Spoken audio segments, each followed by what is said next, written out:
Jr. Oh, Now that that's was a an. real good shot. Oh.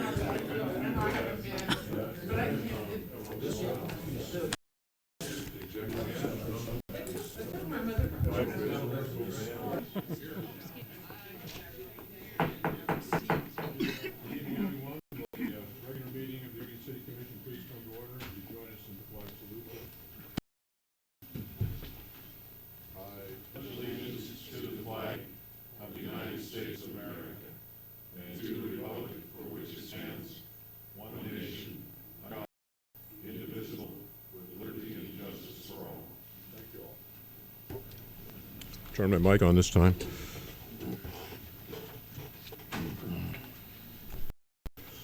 And the minutes were quite lengthy this last time, and unless you really need to read them all, we need a motion for approval. To approve the minutes of the last meeting. A second? Roll call. Commissioner Means, Aye. Commissioner Allen, Aye. Commissioner Lynch, Aye. Commissioner Holiday, Aye. Mayor Williams. Aye, thank you. And down to item 3, public comment, items not on this agenda. First of all, we have a guest here tonight. Coming down the pike to us is going to be some requirements to change our code to take care of fish, I think is principally what it is. Is that what we're talking about tonight, Brian? It's a little more extensive than that. More expensive?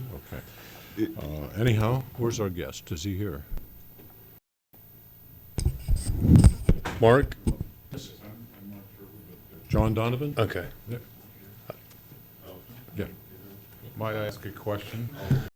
I was going to introduce them, but it sounds like they already introduced themselves. John Donovan and Mark Turple from Metro are here to give a brief presentation on Goal 5. Question? How's that? Well, question for staff and or the Metro people present. Is this one of those things that we're being required to do and spend a bunch of money on, but nobody's funding? How about we go ahead, the folks from Metro give their presentation on impacts of Goal 5 to Oregon All City. right, thank you. Didn't get that. That was the knife. Oh, well.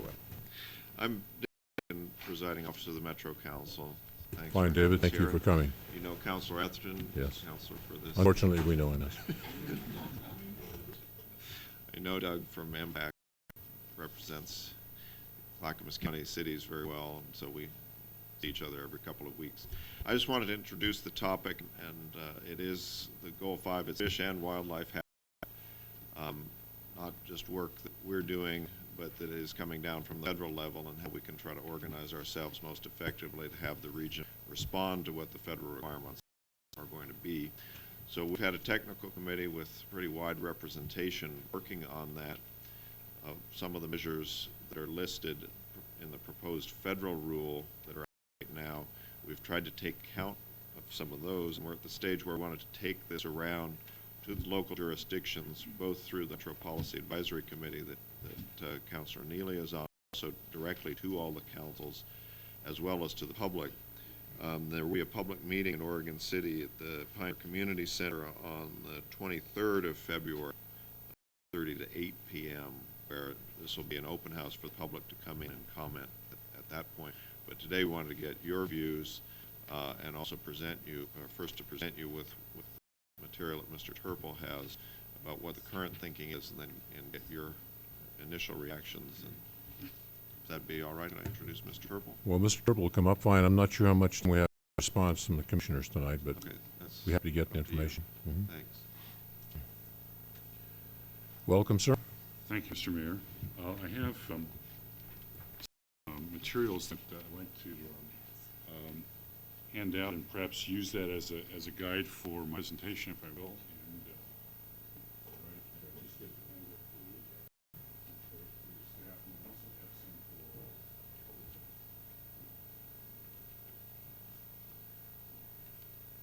we have extras up here. All right. I think I have some for your staff.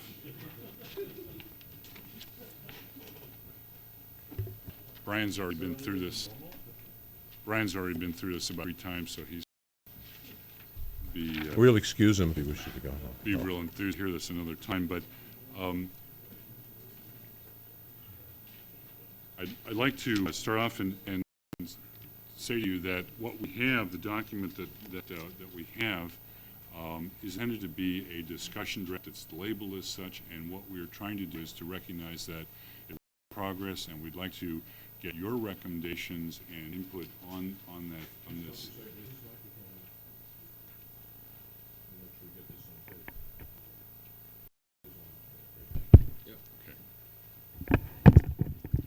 And so what we're trying to do is make sure that we get your comments, so that then we can take those, and need those necessarily tonight, but certainly we're hoping to get comments by the end of this month, so that then we can bring those to Metro Council and figure out what the next steps would be. But again, it's very much a discussion draft. The purpose of all of this work is to try to protect riparian areas, that's streams and rivers in the region, for fish and wildlife habitat, meeting state requirements, particularly Goal 5, and I'm on page 2 at this point, and to respond to the Federal Endangered Species Act, which is a so-called 4D rule. It's in draft form and is expected to be completed in June of this year. We want to suggest, at least, that as far as an approach to take, that protection of existing more or less intact resources, as well as restoration of habitat, are of equal importance, that we want to try and provide a choice in regulatory approaches so that local jurisdictions have some flexibility and can use creativity in terms of how they might meet some of these goals, as opposed to just one approach. And we're also suggesting that all development, that means all new development, this certainly wouldn't apply to an existing development that's there, but if there's new development, ought to take steps to try to encourage and improve habitat, improve conditions, so that in fact we can be successful region-wide. As far as why the riparian corridors are significant, on page 4 we try to list some of the reasons: food, water, cover for fish and wildlife, travel routes for fish and wildlife, shade, which reduces temperature, is a critical factor in terms of fish habitat and their ability to survive. It provides stability to stream banks and filtration of water and contaminants that might be in that water.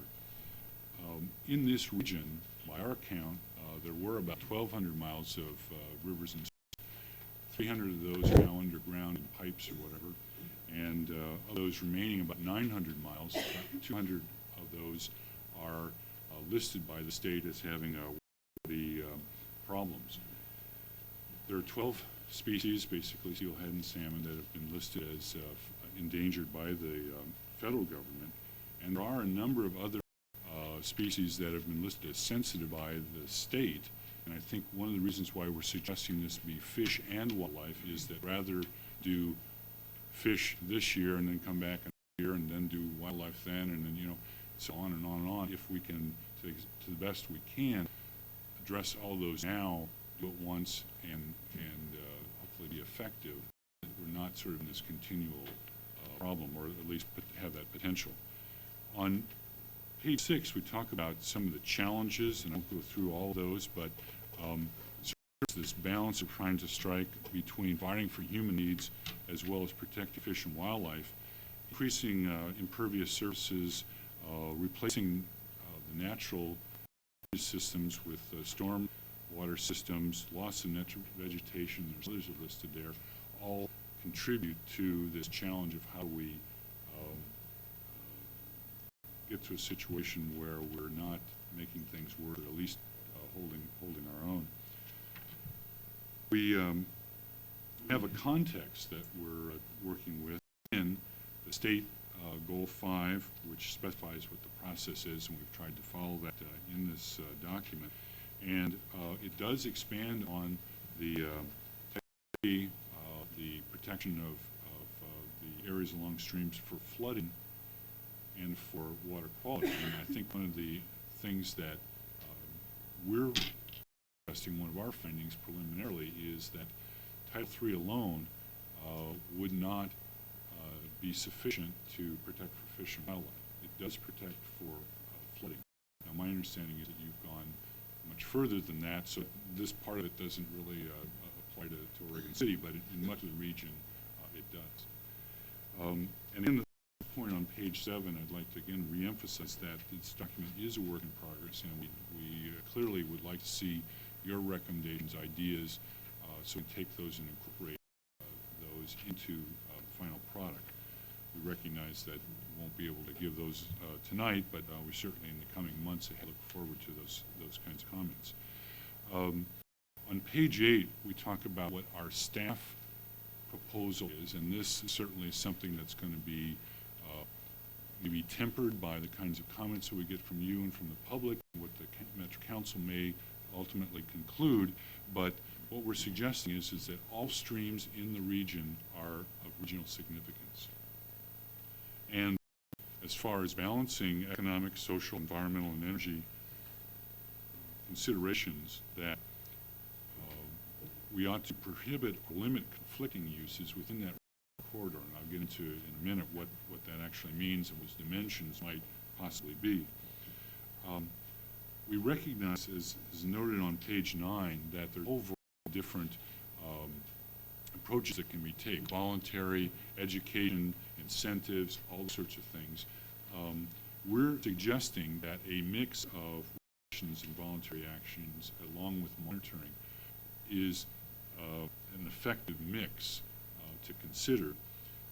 But there are longer-term programs that need to be also in terms of stormwater management, watershed planning. Tonight, what we're doing is really talking about the regulatory part, since it a lot of times gets people's attention and concern. But clearly, we want to encourage those incentives, those voluntary actions as best we can. As far as the program options, these are the regulatory options. Page 10, we outlined 3 basic approaches. One is what we're calling regional safe harbor, and that's a clear and objective set of standards that could be applied by the jurisdictions in order to meet these goals. Second is what we're calling local alternatives, which is maybe not something that people at your planning counter can determine, but it's to go to your planning commission, to this body, and basically say, well, if we really put some judgment, common sense in it, given these overall considerations, is there some way we can make this work? But it's a discretionary decision that would be made before your body. And then the third option would be what we're calling a local riparian district, and this is where such as your downtown, you have a specific area where you're saying, well, the clear and objective standards that you've mentioned in one, which I'll go into in a minute what those are not really going to fit. We think we can meet these goals. We're going to take a little different approach, and it encourages creativity and flexibility on the part of the local jurisdiction, but that's really some decisions that would really have to be made by the body, not something that we could specify before the fact.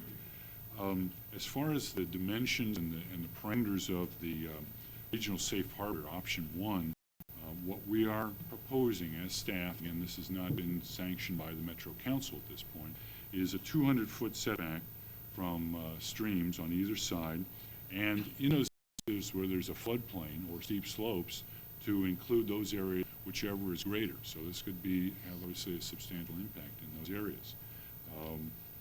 That is consistent with, we believe, the 4D rule, which is proposed by the federal National Marine Fisheries Service has proposed.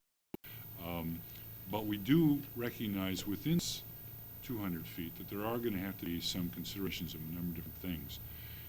On page 12, we talk about what those, if you have a piece of property, let's say you've got a 5,000 square foot lot, 50 by 100, we have a 200-foot area, obviously all of that lot would be within it. If the home's already built on it, it wouldn't necessarily have an impact unless you were going to redevelop, and there are some restrictions we're talking about in that case. However, if you have a vacant lot, it's wholly within it. So what happens then? And what we're suggesting is that if the development can occur as far away from the stream as possible, if you disturb no more than half of that, basically 2,100 square feet, then that's a way to try to balance these issues of development as opposed to protecting resource. So that's one of the suggestions that we have. And there's a graphic on page 13 that shows a couple different examples. What if you have a 5,000 square foot lot? What if you have a 20,000 square foot lot? And you do have a sort of an upper limit in terms of the amount of land under residential that you could disturb and still be able to get economic use of that property. Within the document itself, we also have some suggestions for percentages that would apply to industrial, commercial, office, and those kinds of uses. And they range between 50% and 30% of the site with a maximum that's specified there. And we're working with the Metro Technical Advisory Committee, of which Mr. Cosgrove sits as a member, and trying to hash out some of those details. We also recognize that there's some other things need to be considered. What about emergency repairs? The flood of 96, I'm sure we all still remember that, and there were times, there will be times in the future when you have to get in and make some emergency repairs. That there's going to be need for having crossings, utility crossings. Try to establish some more detail, which frankly we don't have that all specified at this point. We're seeking more help on that. That talks about the first option. The second option is what we're calling local alternatives, which provide the local jurisdiction with some ways to provide some creative flexibility, more limited than the other one I'm going to talk about, option 3 in a minute. But for instance, if somebody has a piece of property and part of their property is within feet and they've got a building that they want to put in there, what if a corner of that goes into that area? Does that mean none of that could be built? Well, you might choose, depending on the facts, you might say, well, that corner is okay if it intrudes in that area, but if we average along the whole area, maybe a little bit more than 200 feet in this area, a little bit less, then that's a reasonable something that we could allow in a discretionary kind of decision mode where that's brought for you.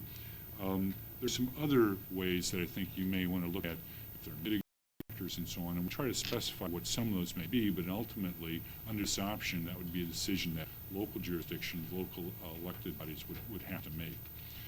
The third option we call a local riparian district, and again, this is something that would be decided by the local jurisdiction by and large. It provides flexibility and creativity, and this is where you might identify a particular area that you're saying the 200 feet just isn't going to work. Maybe it's a redevelopment area like the downtown area, and you want to encourage that. If you simply say 200 feet, then that means that the redevelopment and some hopes and plans you may have just simply aren't going to happen.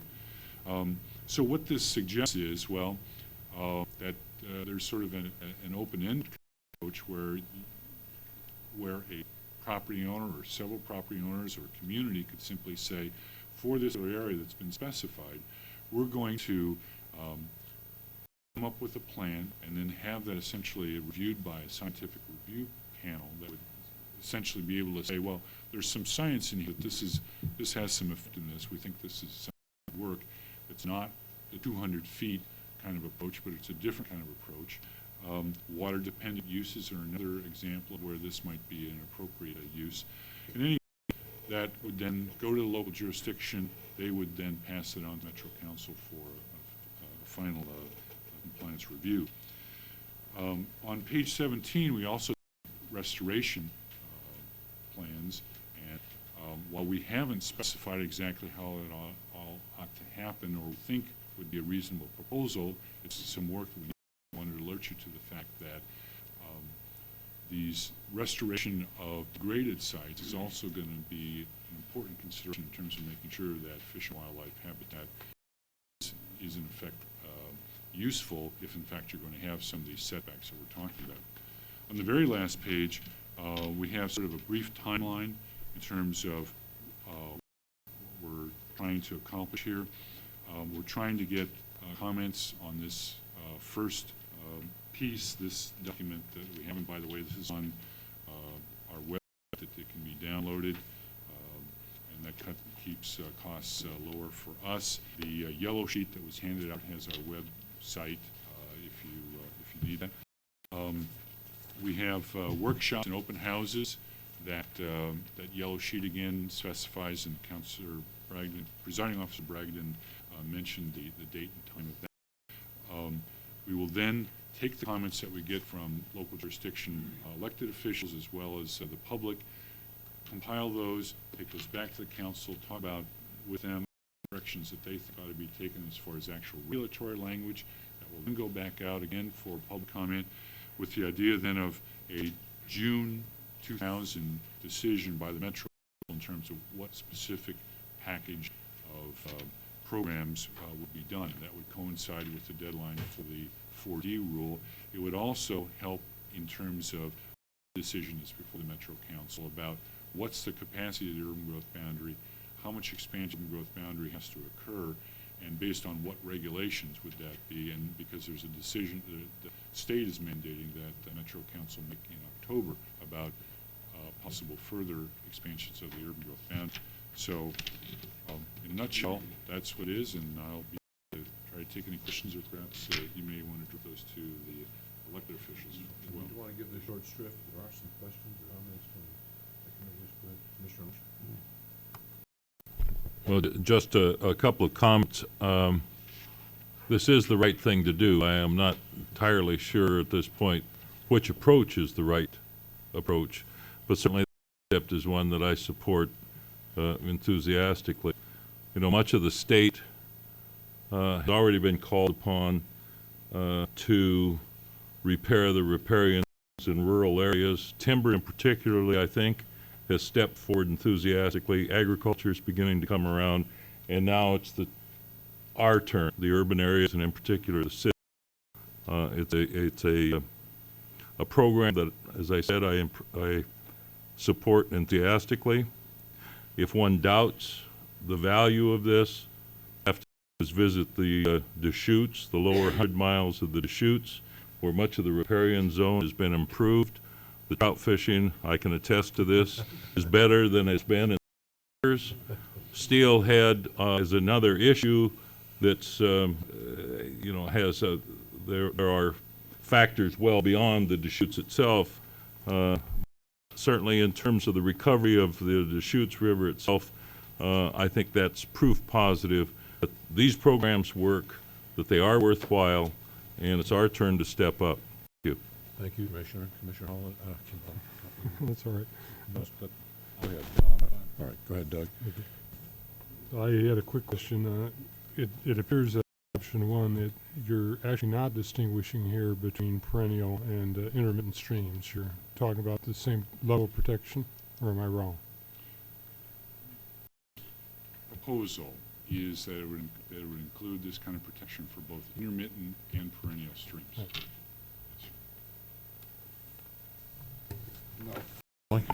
Thank you. The comments that you're asking for from this commission pertain to the document you have before us? Or are there Actually, more information there's forthcoming? More detail. Okay, then, that's yeah, in the this detailed document information. And then as far as we can submit written comments at some point through our staff, to your staff, I presume. We'll be here. happy. Yes, I'm the elected. We'll work out. Who sits on impact that you can funnel your comments through as well. I'm sorry. Commissioner Neely sits on impact and you can funnel We'll your funnel comments through. Okay. Commissioner. I'm assuming at some point in the very near future, we would have some sort of work session to discuss the various options outlined in Have you scheduled it, or? Well, I don't think we're there yet. I don't Okay, think we're at okay. the point where we can bring together the information and say this is what we think, because the devil's in the detail and we haven't seen the details yet. Okay. Is that a I fair? thought the devil was. Well, that is, but as far as the local options and how this is going to affect downtown Oregon City and all that, that's not there. That meeting again is Wednesday, February 23rd, 5:30 to 8 p.m. The Oregon Pioneer Community Center. Yes. Commissioner Day. I still haven't heard an answer to my earlier question. Can I Leave take that? to the policy. Can I take that, Commissioner Hawley? Because I think this is not a metro thing. This is a statewide planning goal 5 thing and 4D federal government thing that Metro is responsible for administering. Be doing this regardless of whether Metro is there or not. That's the answer. But the actual answer is either the feds or the state is required to do something, but they're not giving us the money to do it.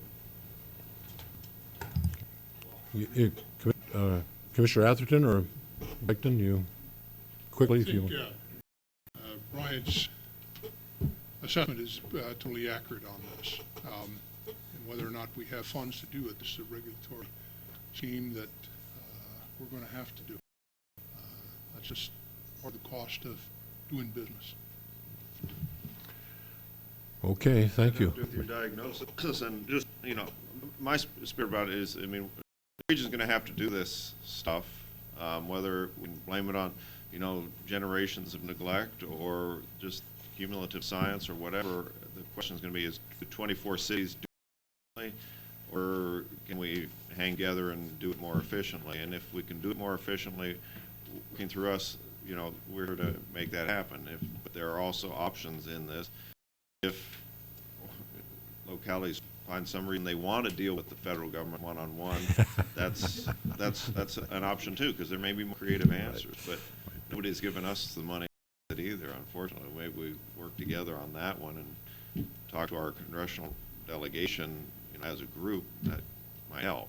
But the answer to your question is, it is something that's coming to mind. We're not getting the money to do it. You're right. Thank you very much for coming. I would just add that in terms of an unfunded mandate, remember ballot measure 30 is going to be for a revisit and affirmation here in this coming November. Tell the public what that is. Ballot measure 30 is the unfunded mandate law that requires that it's a state mandate on local jurisdictions that they have to pay for it. And it hasn't been widely used and exercised in the state, but maybe that's because it's in place and they have been more circumspect in some of the rules and regulations they've imposed on us. There is one, however, where I think it may apply here, and I will get to an answer, Commissioner Holliday, a state to constantly move the urban growth boundary and maintain this 20-year land supply. And that is a state mandate that may require some funding. He got his message today. Thank you very much for coming. We appreciate it very much. Thank you. Item number 4 is a public hearing. Yes, Mayor, Commission, you have before you item 4, which is the reimbursement district code amendment to Title III, proposed ordinance 00-1004. It's regarding the repeal of Title III for the financing of local improvements to the Oregon City Municipal Code of 1991 and enacting the new Title III, Chapter 3.20 reimbursement. If you recall, we had a work session on this, and the Planning Commission now has forwarded this to the City Commission for the public hearing and subsequent adoption. Thank you. Do you have any more staff comments on this tonight? Mr. Collison? Or? Nope. Just going to say that if you have questions, Bob Cullison is here to answer. We discussed this pretty thoroughly. Any more questions, discussion at this time? Commissioner Holliday? Move to adopt, adopt ordinance 00004. Is this a first reading? I don't see Yeah, it. take testimony. Yeah, What are we doing here? The public This I is believe first reading. the- We did. Oh, go ahead. Oh. Go ahead, Matt. No, go ahead, city attorney. Oh, It is a public hearing, and so you would typically open it up for I'm sorry. comment. I jumped way before ahead. the- Yeah. Beg your pardon. Yeah. And any abstains from the commissioners on this issue? I don't think so. And we've had a brief staff report. Now we'll open the public hearing. I need a presentation by the applicant. If there is one on this, or is it us? Us, and we've made our, okay. Okay. Does anyone from the public wishes to speak on this issue? We've cost to discuss. No one wishes to speak? All right, thank you. The hearing's closed. Just for clarification, is this a first reading issue? Yes, it is. This is the first, and you would have a second reading. Go ahead. Yes. Moved first reading of 00-1004. Roll call? Oh, first reading, I'm sorry, first reading. Yeah, we'll get straight in here yet, folks. This is an ordinance repealing Title III Revenue and Finance, Chapter 3.20, Financing of Local Improvements of the Oregon City Municipal Code of 1990, and enacting a new Title III Revenue and Finance, Chapter 3.20 of reimbursement districts. Since they shortened these up, that's all she has to read. I forget that we have to read something. Now, any further discussion? Roll call. Thank you, Commissioner Neely, Aye. Commissioner Alex, Aye. Commissioner Lynch, Aye. Commissioner Holiday. Aye. Mayor Williams. I move second reading and final enactment of ordinance number 001004. Second. Please. This is ordinance number 001004, an ordinance repealing Title III Revenue Finance, Chapter 3.20, financing of local improvements of the Oregon City Municipal Code of 1990, and enacting a new Title III Revenue and Finance, Chapter 3.20 reimbursement districts. Roll call. Thank you. Commissioner Neely, Aye. Commissioner Alex, Commissioner Lynch, Aye. Commissioner Holiday, Aye. Mayor Williams. Aye. Thank you. Item number 5. Yes. Mayor, item number 5 is the annexation planning file number AN 99-06, proposed annexation of 53.6 acres on the north edge of Livesey, south of Holcomb Road, continued from the last meeting, January 19th. This item has been forwarded to the commission prior, and staff recommends that continuation of proceedings be continued to January 7th, the 2000 meeting. This was a request by the applicant's representative, Mr. Kenneth Sandblast, in the audience tonight. If you would like comment or have any questions for the applicant. So proposing a postponement to June. 2000. That's correct, June 7th. Okay. Just for my information, if this were to pass this commission and go on to the ballot, that timeline fits which election? And it would make the November. November. Any questions from the commissioners about, from Mr. Sandler? Mr. Mayor, I abstain from this issue. I want to restate that I'm abstaining. Thank you. Commissioner Holiday? I guess I'm confused. Yep. He Gentleman is. right here. No, right here. Ken Martin works for us. Mr. Mayor? Yes. I'd move to extend the continuance on annexation 99-06 to June 7th, 2000. Second. Moved and seconded. Roll call, please. uh, Oh, sorry. Discussion. Well, yeah, I have some discussion.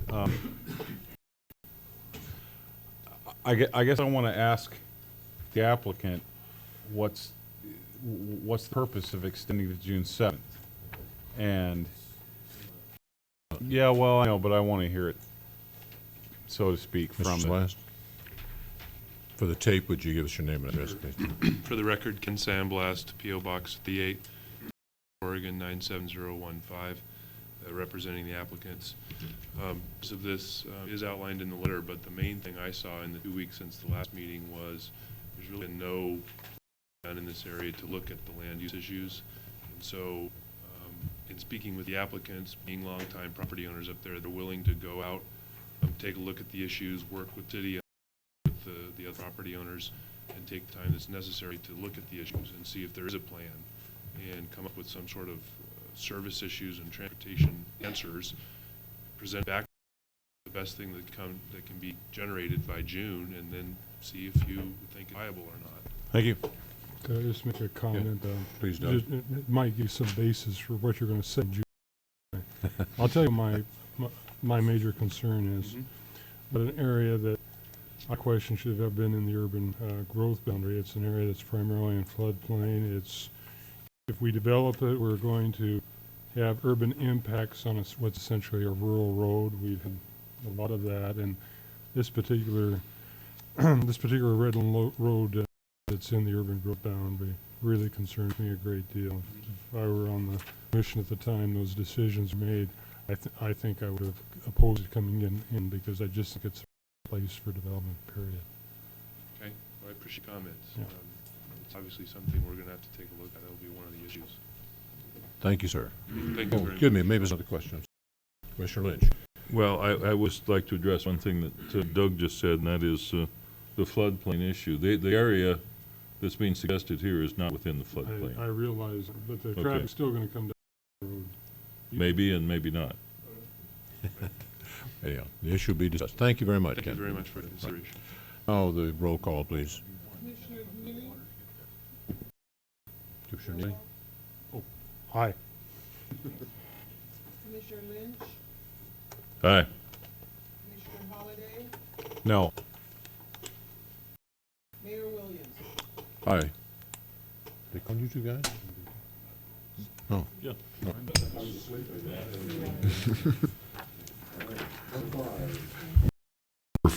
I believe it's 6, yes, scared me. Per annexation of 30.5 acres on the southeast edge of the Central Point Road and southwest edge of the road, proposed ordinance number 00-1001. This again was continued from the January 9th meeting. Staff recommends that the commission refer proposed annexation to voters. Mr. Ken Martin is here to provide information and answer any questions regarding this annexation. And this is a continuation, but we will have a public hearing again here more. Right. Yes, good. I think what would be more appropriate is if we got Nancy Crushhour up here to address the transportation issues, which is what I believe the main issue was. Yes. And we do have some maps and all. Would you? All right.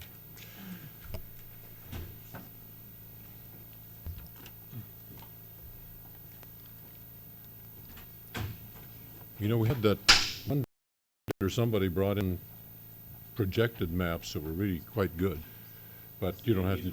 Yeah, oh, okay. We can do that. Okay. I just was thinking about us guys with poor eyes and, Understand Chris rated him. yeah, it did. Well, I think Commissioner Is the read on the packet, that's the problem. Something we gotta put into our next contract is that you can't take. Yeah, there you are. That's true. Is this the one you're going to refer to?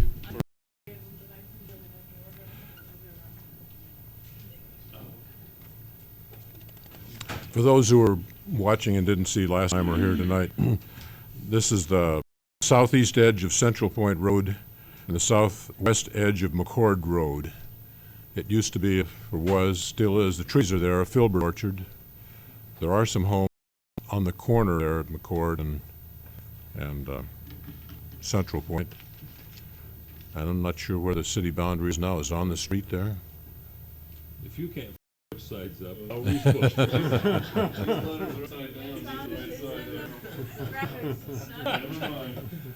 Some of them are Computer upside, right? thing. Yeah. We'd be out back there, but if you'll just bear with us for a minute or two. Now, the question to summarize was, we were all in doubt about the traffic on the roads. Were the roads owned, the streets city-owned or county-owned? The question was given ways last time, so we'd like a clarification of the state of the streets and all that stuff. Okay, the questions I'm addressing in this, the memo I prepared was, what do we see in the draft transportation system plan for the roads, Central Point Road and Cord Road? And I also provided South End Road schematic because that's the route you get down to McLaughlin Boulevard.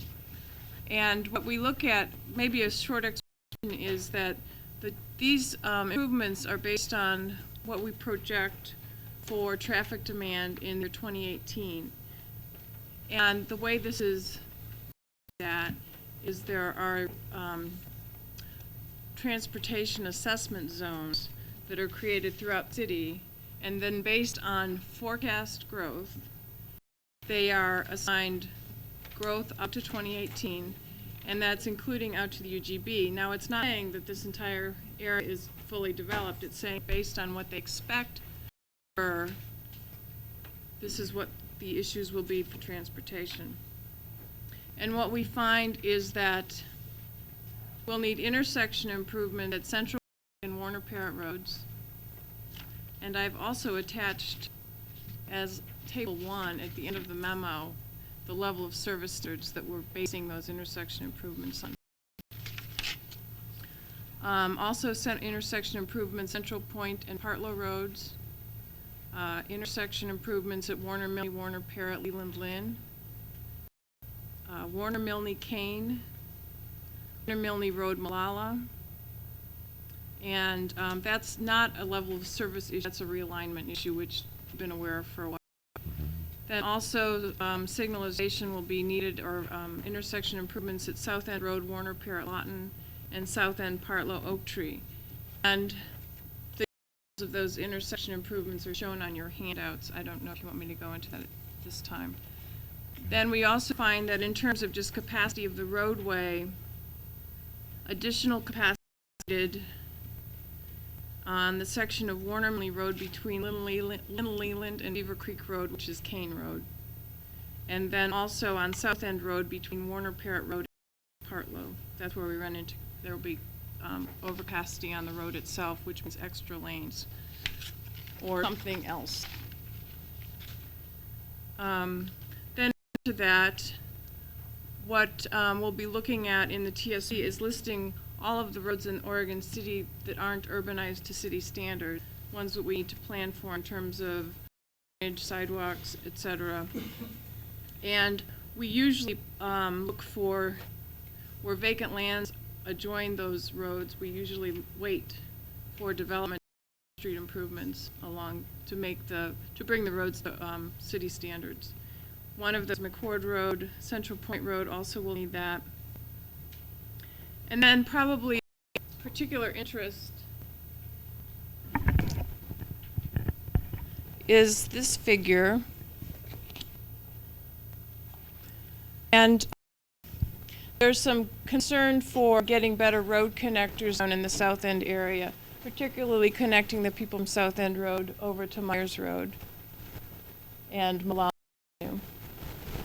So we have a proposed road connection that will be recommend in the draft transportation system plan that basically connects Central Point Road over to Myers Road, and that's in the area of the annexation.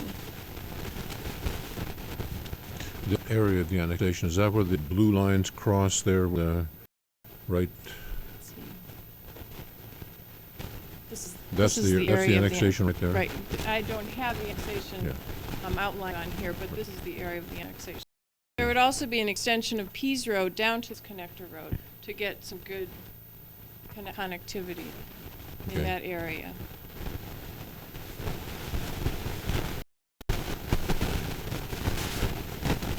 Cooking.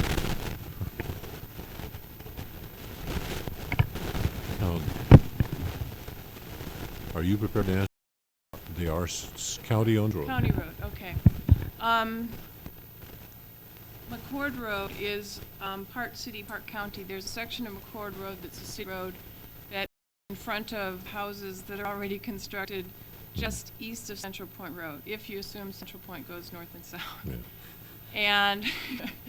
And Central Point Road, farther up towards Partlow, it's when it becomes city road, north of Partlow.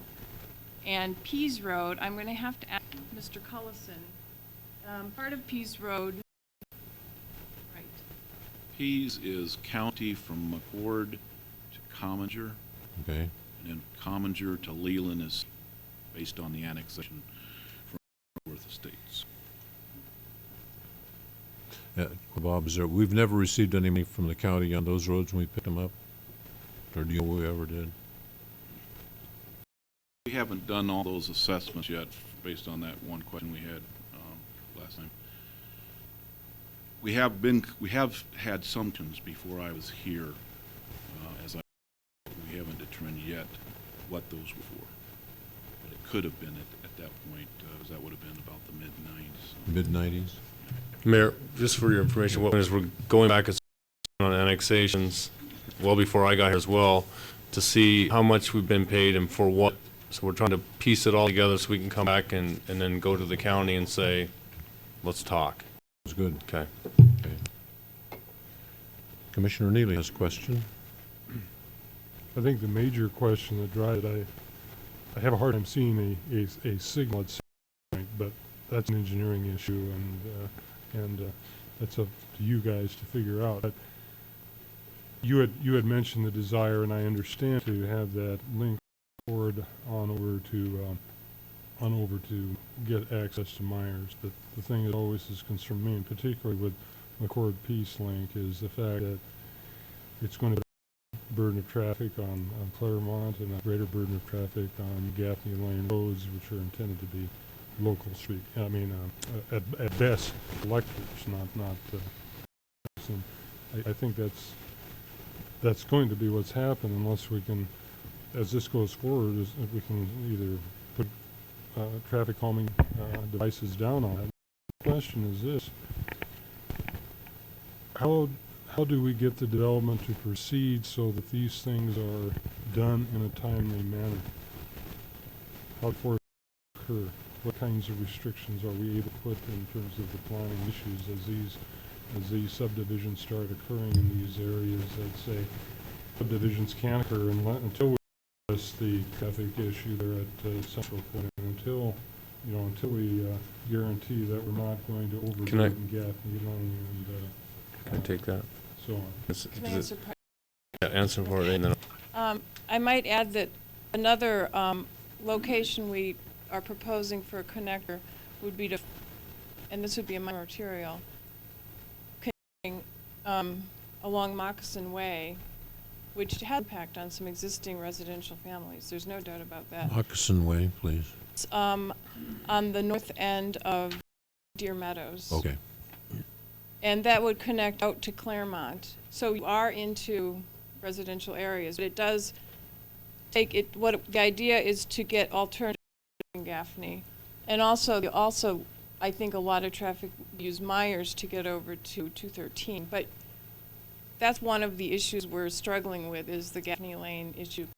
Had a lot of public comment on that. But I also would mention that the design standards we're bringing out for new roadway construction are going to include, I think what they call environmentally compatible design standards, basically to do the traffic calming when building it rather than coming back later. And then the second part, Brian wanted to address. I guess I need to rephrase your question. Is the question, if we know there's a problem, can we make one subdivision fix it? That's not really the question. How do we do it in an orderly fashion? Yes, Well, we're going to have problems getting one subdivision to do it, but how can you schedule the development so you know exactly how it's going to happen in there? Well, we collect Cs, which we figure out our methodology by doing our transportation system plan, which is a citywide system. So the answer that SDCs are supposed to be used to fix system problems. Then the developer is responsible for taking care of impacts that they have in the system that are the result of their development. Now that means that they have to do a half-street improvement development. They also are responsible for everything internally to their subdivision. So beyond that, SDCs are supposed to be used, and everybody that buys a house in the city is responsible for helping fix those citywide problems. Commissioner Lynch. Nancy, I'm going to work just off of table 1.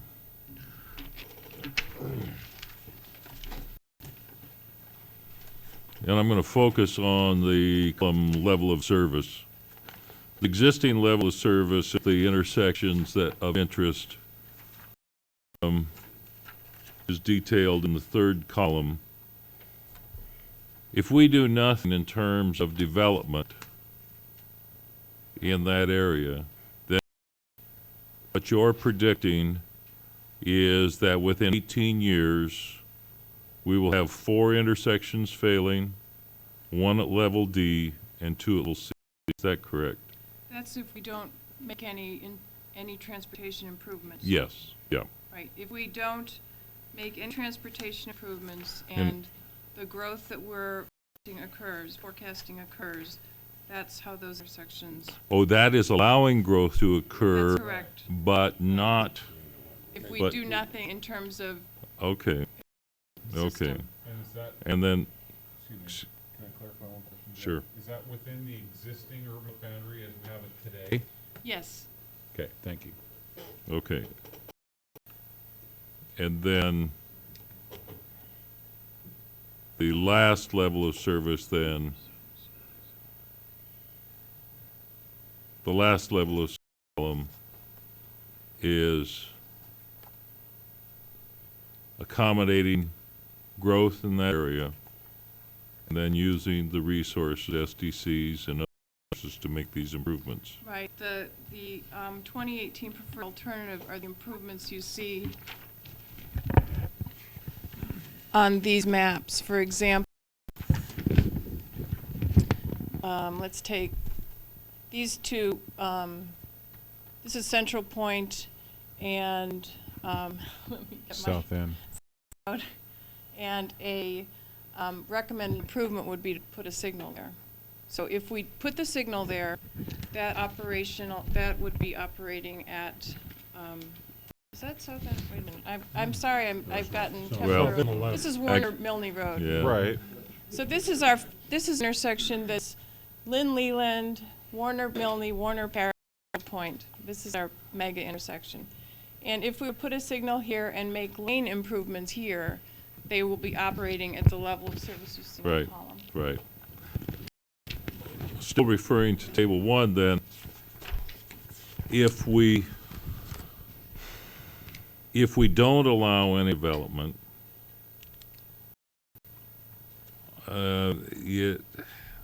I'm not sure I understand how we would make the intersection improvements. Wouldn't receive SDCs You wouldn't receive to SDCs. accumulate to make the intersection improvements. Okay.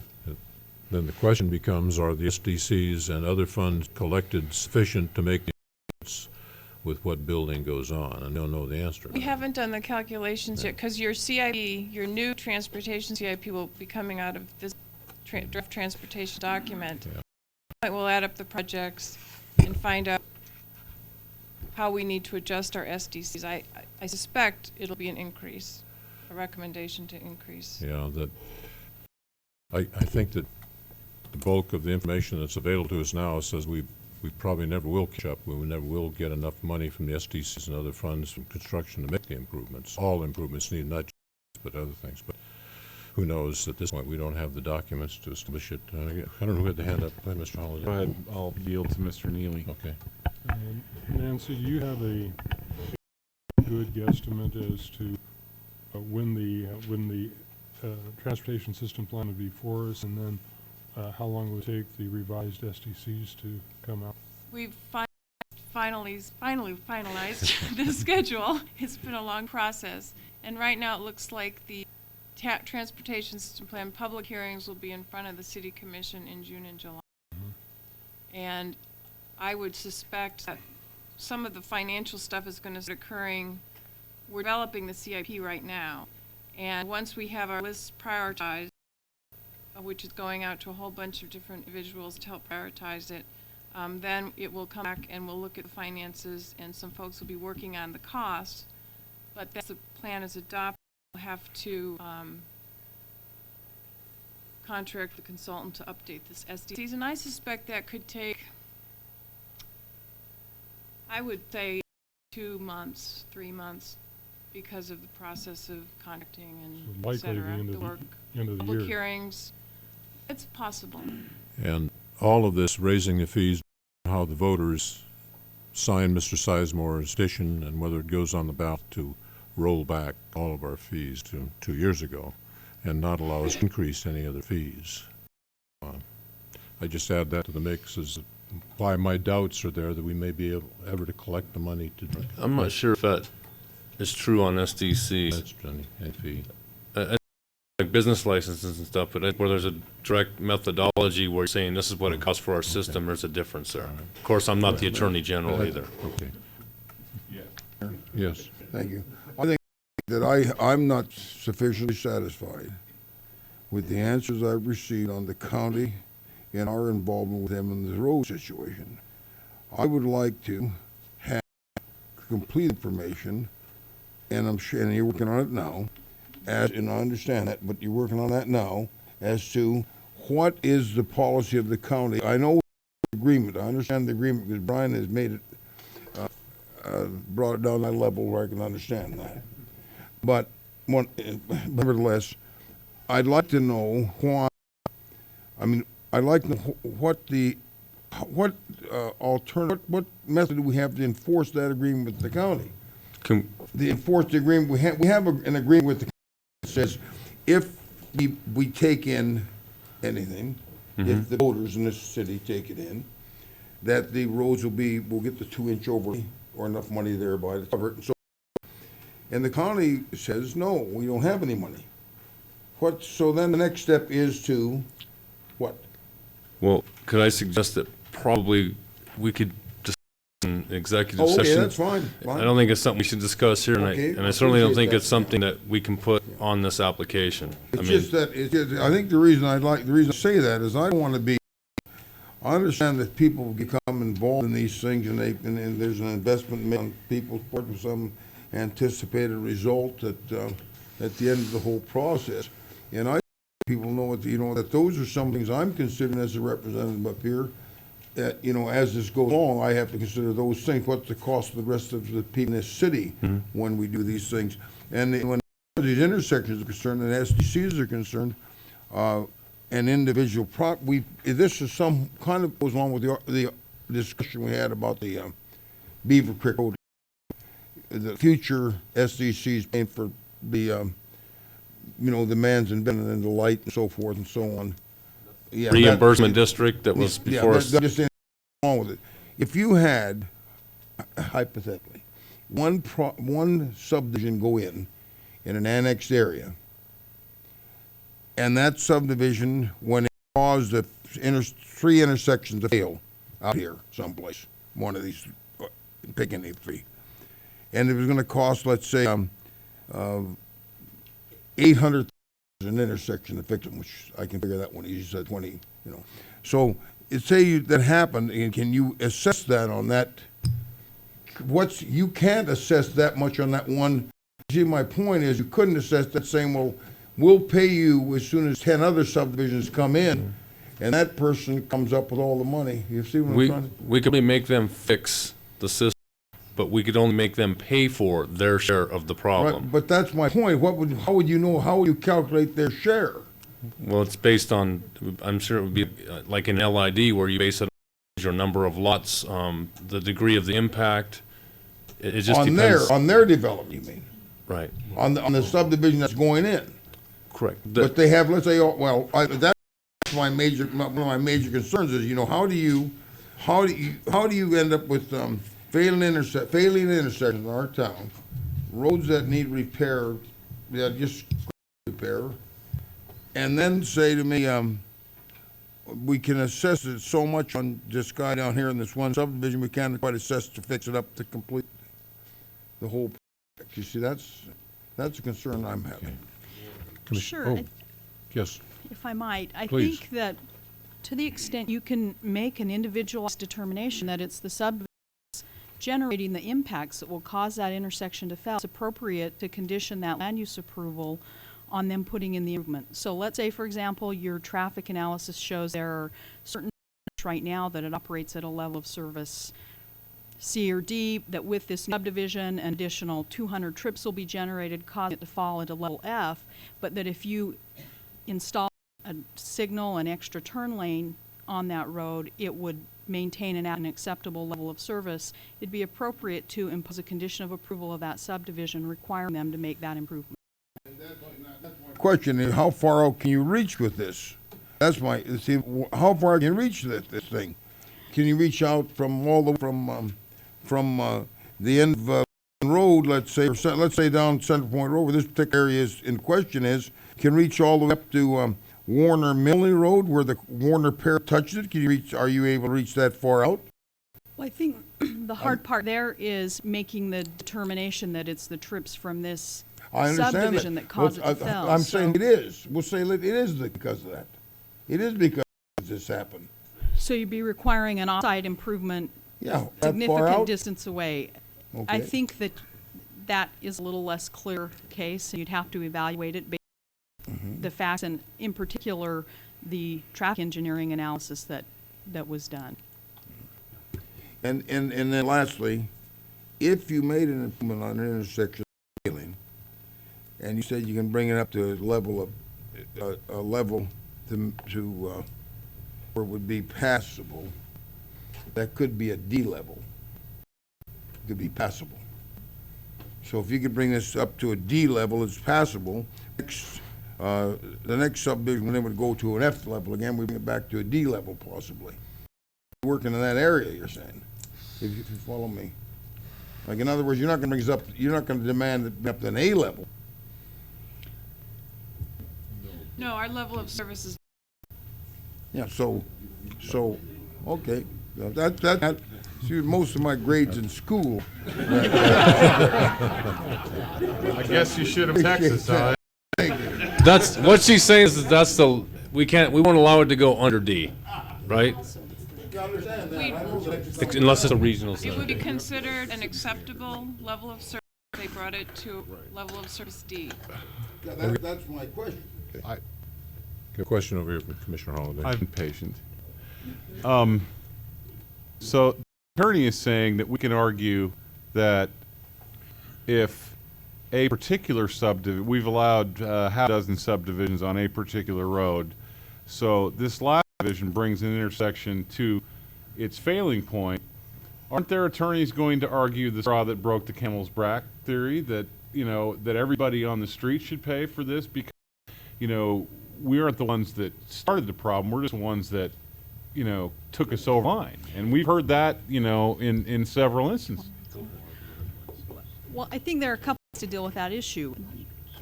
One, that may be an appropriate time to look at pushing that particular developer in the direction of a reimbursement district, that they could try and, if the other development's already gone in, they would be able to collect from that development as it already exists.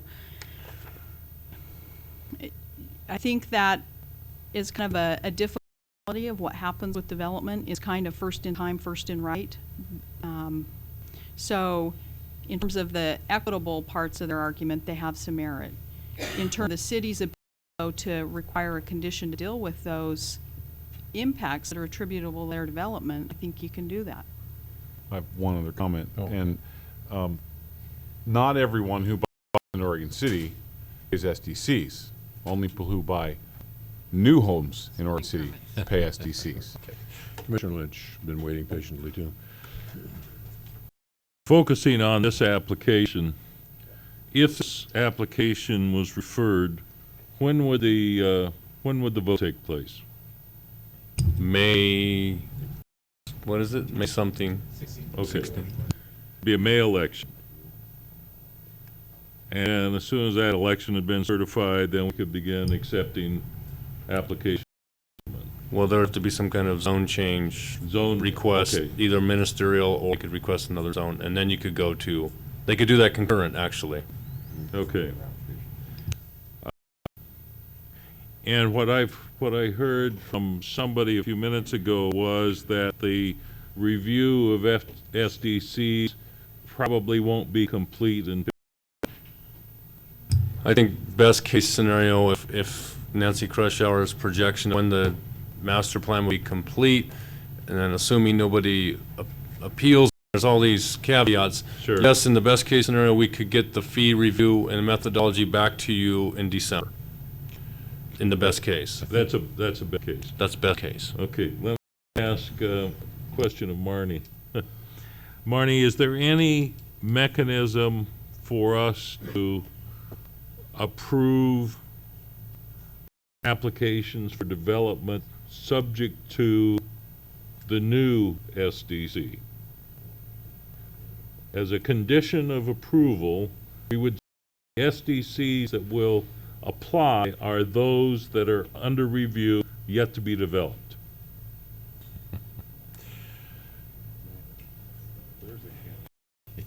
I think it's difficult to do that, but I think another way to get at the same result would be to not refer this to the ballot till November. Instead of putting it on for an election in May, postpone that until November, give yourself some time to get the SDCs in place. Okay, It's hard we kinda to skip- impose a condition of approval that requires them to comply with something they don't even know Yeah, what we, it's going to be. Thank you very much, Nancy. I think we've finished the staff, we went a little beyond staff report here, but we do have a public hearing to open, and we do from those folks who want to speak. Would you like to be first, ma'am? Okay. You're the applicant? We have to have the applicant first, I'm sorry. No, no, you can leave it if you like, yeah.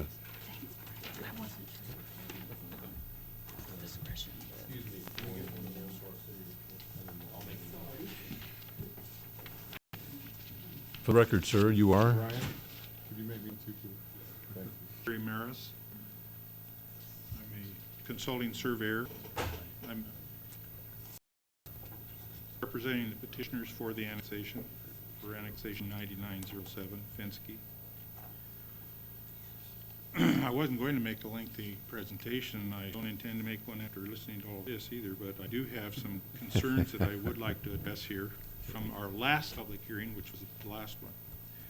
I do appreciate the information from the staff and the maps that we have just now had the discussion on regarding. There's a number of things that have come out in the conversations here that I think is pertinent to the site in advantage of annexation rather than in negative. And I'm going to diverge from what I had planned to say and keep it fresh on the basis of what we are discussing here regarding the system development charges as an example regarding the transport. Through some of the comments that I've heard go on here, we've talked about no development equals no system development charges. There's another aspect of that same thing, that annexation, there isn't any tax monies from that reappraised value of the property coming into the city's coffers either. System development charges and the potential of having the approval of the annexation be reconsidered from the May vote of the electors, I would say that I don't believe that that is necessary.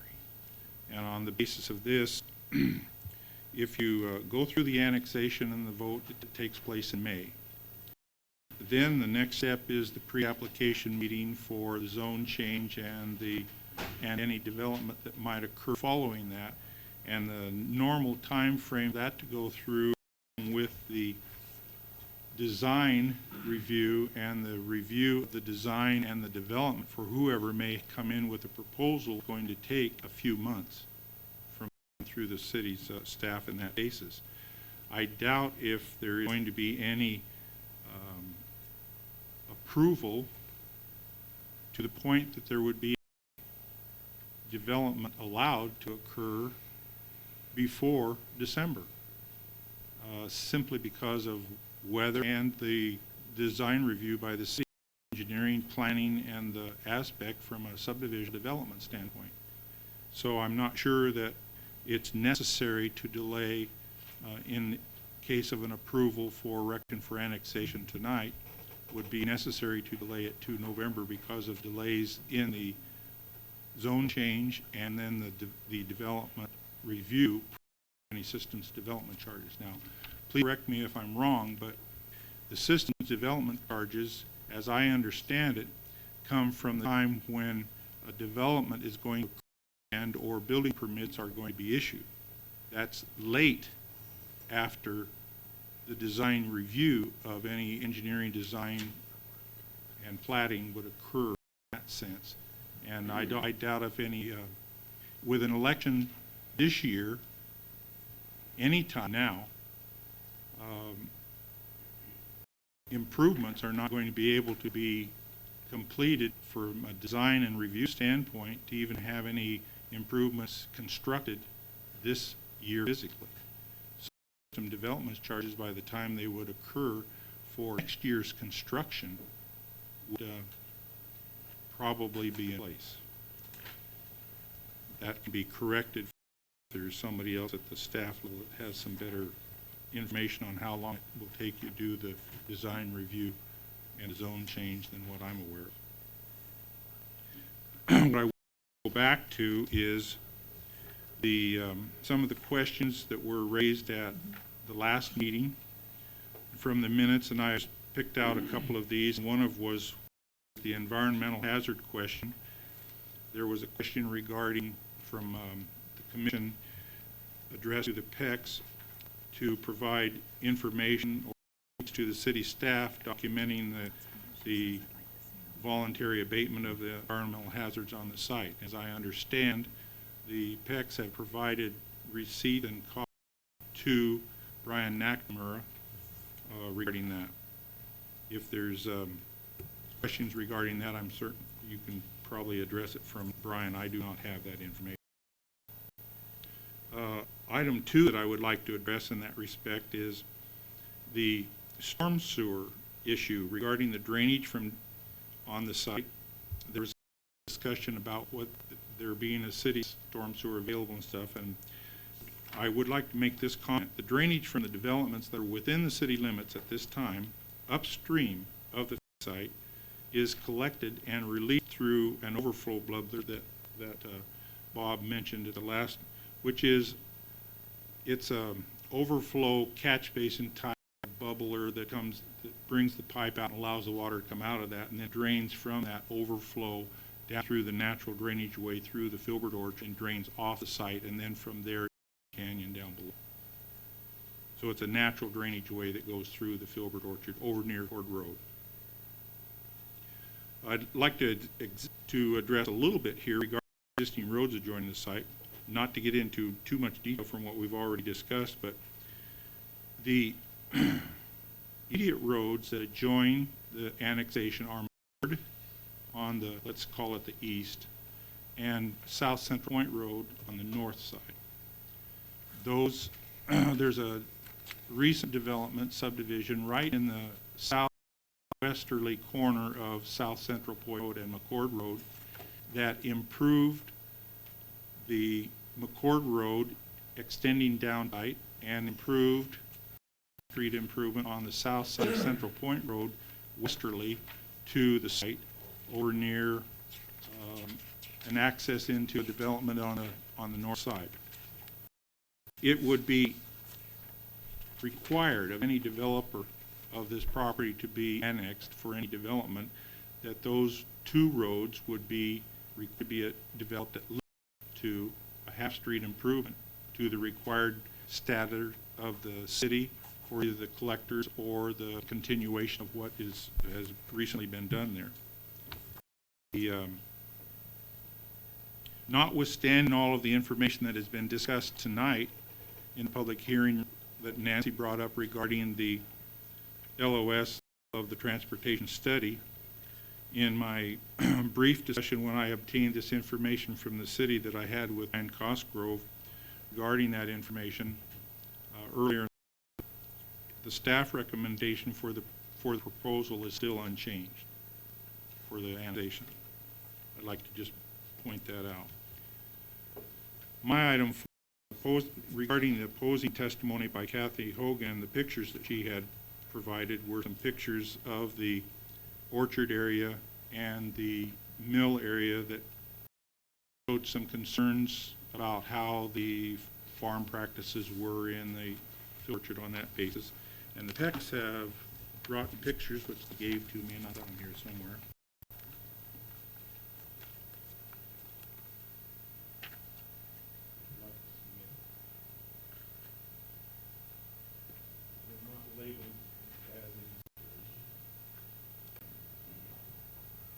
The one particular picture, which I think you can pretty well identifies itself with all of the equipment and everything there, with all of the colorful levels of tree and everything that is left there, is prior to any of the hazard material removal. The other picture of the size there is an indication of what it looks like after that was removed, and you can still see one garbage disposal unit over in that particular area. A big difference in removal of all of the equipment and everything. And then the smaller picture is just of showing someone using the tractor out and what's gone on. There's a big difference of what was there and what is what the level is now. I'm not aware of the level of the cost that the heirs of the Fenske estate spent toward taking care voluntarily of the hazards, but those receipts have been provided to the staff. I don't know whether those just help clarify some of the questions that were raised by Kathy Hogan or not, but that was our purpose of that. One other item I would like to discuss, and just to address for reaffirmation of from what Ken Martin and the city had already provided in the findings and conclusion on page, the provision of the urban facilities and services. The streets do exist. We're aware of that. Improvements to these streets that are required of the developer at some point in time would be done at the time of development, and it might be extended further depending upon what policies you come up with overall for the city, other than just specific to this at some later date. The sanitary sewer exists Cord Road adjoining the site. There is no extension of the sanitary sewer required to get to the site. It's there. The storm, there is the natural drainage way across the site. The site, as been indicated in the report, is a gentle sloping, featured about 2% slope from kind of southeasterly away from Central Point Road down to McCord Road, where the drainage goes off of the site normally. It's not anything that is critical in steep slopes or any environmental aspect. Regarding water, that's potable water, water lines exist in McCord and in South Central Point Road. Again, these are of adequate size. I'm presuming that report, the staff indicated that they were of adequate capacity also, and there's no extension to the site required. So that as far as any development that would occur immediately adjacent to the site or on the site for future development for residential purposes, the cost would be borne through a combination of your system development charges for new permits at that time and the outright expense of whatever developer would do to put in the sewers, the water, the public transportation, streets, and of course develop the lots for sale. That brings me to the taxation issue and monies that would be available to come into the city, but only upon annexation. At the present time, from the county assessor's office, the 1999 real market value for the land only for the area proposed annexed is approximately $45,000 of value. That's the that's the assessed valuation of the 30 acres that is within the urban growth boundary, but is not within the taxes assessed at the county level were approximately $1,090 on that in 1999 and paid to the county. The county assessor has informed us that the new appraisal value, once platted, will be about 75% of the real market value of each lot or the land prior once it's annexed.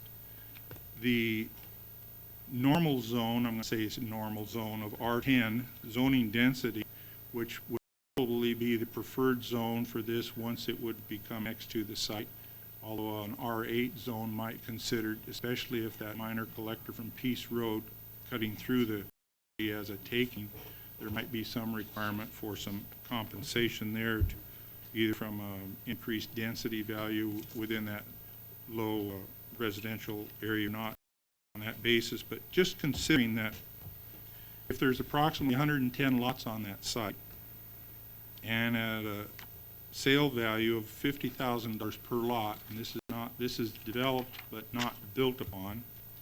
Take 75% of that, then the real market value on that basis, you'd have about $37,500 times that 100 lots for a value of about $4,125,000 at full development. Development would depend upon how long it takes to do, 2 to 3 years. Maybe 4 with a full market on that basis. The property in the meantime, what was annexed, there's been some off property in the past that I'm aware of based upon the appraisal value with being considered that it's only developable when it's annexed to the city because the city is the one that can provide the services to it of $2 million for the site. You look at 75% of that $2 million, you're looking at 100 or $1.5 million for whatever your city rate of taxes would be for the interim period that the city would be able to collect from that development once it is annexed prior to development with houses. I think that with, however you can apply your taxing structure to that, that there would be an increase in funds coming to the city in that respect, but only on annexation. The criteria that I understand and that what staff has provided that is supposed to be met for this annexation, according to staff and according to my review of it, has been met. Metro criteria, and the staff recommended approval for the annexation to be brought before the voters on the basis. We understand that. Our attendance at this public hearing, the previous one, showed little opposition. There are some valid discussions that you guys have had regarding concerns, you know, for the overall city. But I'm not sure that the specific public hearing for this can address and correct all of those problems. I'd just, as a closing statement, I would like to request that you consider approval as it's been submitted based upon your staff and report, and place this annexation before the voters on May for election. Thank you. Anyone else wishes for the applicant? For the applicant. Mr. Mayor, can I clarify one? He did Yes, make one comment, and please. I want to make it clear to you that it is not only possible, it would be likely that they could pull a building permit before December. Possible. Frame, and given the events that would have to happen, it is possible. Since no one else speaking in favor, if you stay there just a second, I think there's a couple of questions for you, sir. Sure. Back to the, and I want to say I appreciate the documentation that was given to us as far as the environmental cleanup and bills and costs and all that thing, and directing towards that. And you may not be the person to answer the question, but I would like to know if anybody, either on city staff or elected officials, at any time, did anybody tell you that if you did this cleanup voluntarily or however such, that you'd be a lock for annexation at some time in the future? I'm aware of that, but I don't believe so. Okay. As far as I know from the discussions that I've had with Mr. Peck as representative for the estate, they were aware that there had been a number of complaints about the level of the condition in the area, and from discussions with salespeople and people that were potentially interested in developing the site, realized that these hazards needed to be removed so that it would improve it, and voluntarily decided to do that rather than wait and have other people have to deal with it. Thank you. Any other questions for him? Not discussion, but I have questions. no question. Right. I have, the Brian had down the way, so I did pick up on that a little bit. I don't understand when they talk about the drainage here, the overflow. Where does that flow go to? Where does right it, now? Just right now. where does it go? Where does it go? Creek, or does it go to a? That goes to the creek. Goes there- into Beaver Creek. Natural drainage, well, first of all, let's discuss where it comes onto the site. Right at the corner of McCord and where the end of the sidewalk is near the south, it'd be the southeast corner of that new development right there on the west side of McCord Road. That's where the bubbler comes out on right at the corner of the orchard. It'd be the very northeasterly corner of the orchard at McCord. And then it drains diagonally across there to the south. Okay. Onto an adjoining piece of property, and then it goes from there down into the canyon down below. I just want attention. I want to call that as attention, because we have been in the past. This city has been involved with a big problem with water taking development into another. And we were forced to spend a lot of money to correct the problem that we caused.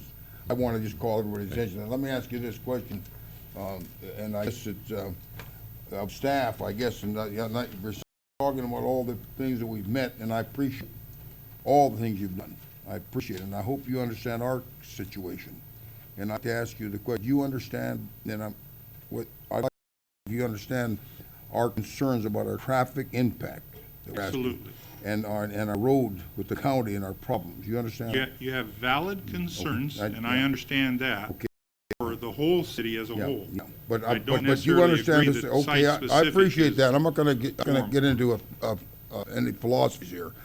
It says on this page, on the page 5 of the report, page 5, policy 5.0, page 5. It mentions that capital improvement programs, which is there, I understand. I'll wait till you find page. Okay. Page 5, and it's 5.0. It provides that, converted from future and so forth. Capital improvement program, is said under A, said guidelines that apply to annexations for future urbanization, so forth. But these things being played, capital improvement programs, sewer and water, master plans, and regional public facility plans should be reviewed to ensure that orderly economic provision, et cetera. And at the outset of the discussion, the question was asked of the staff where we stood on our that particular study of traffic, as I remember. Well, you remember we talked about that? I don't know if you recall that. We we asked the staff about that particular study to hold off. Oh, the TS, Yeah. Until that comes updating in. our STC, our Yeah, transportation right. system plan, yes. Okay, I want to be sure he understood we asked that question about that. And Yes. the reason we asked the question because we trying to bring something before. Okay, thank you. I just wanted to make sure he understands why we're asking those questions. I thank you very much. Thank you. Any other questions before we go for the public? No questions? Ma'am?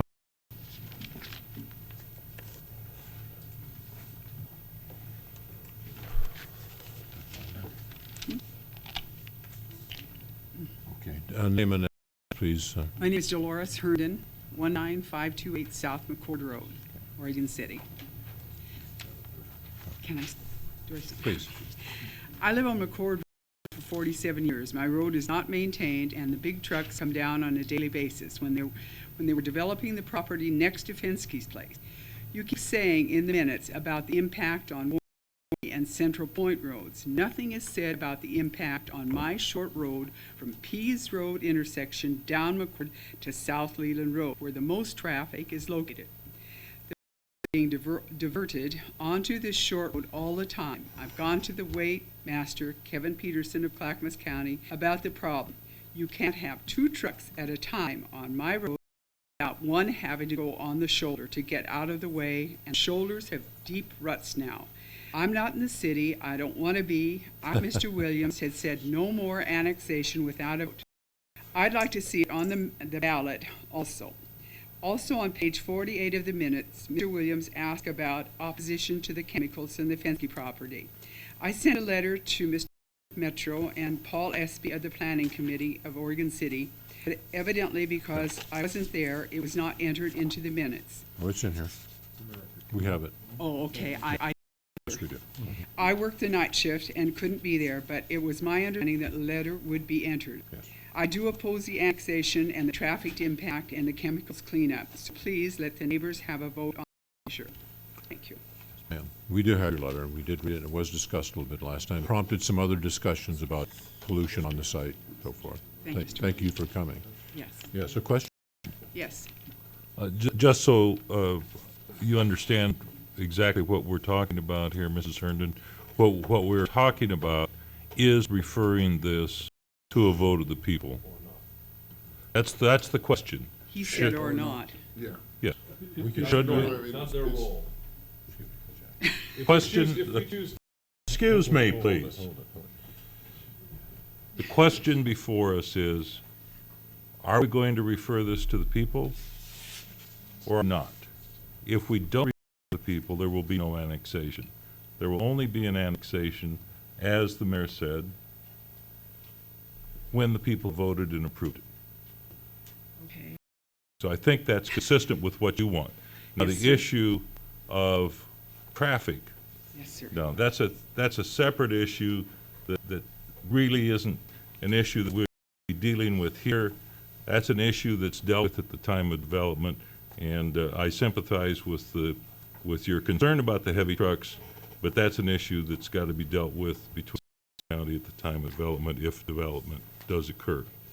I didn't know because when they had the maps up and things like this, I wanted to indicate that no one was saying anything about the short road that Cord Road and South Leland.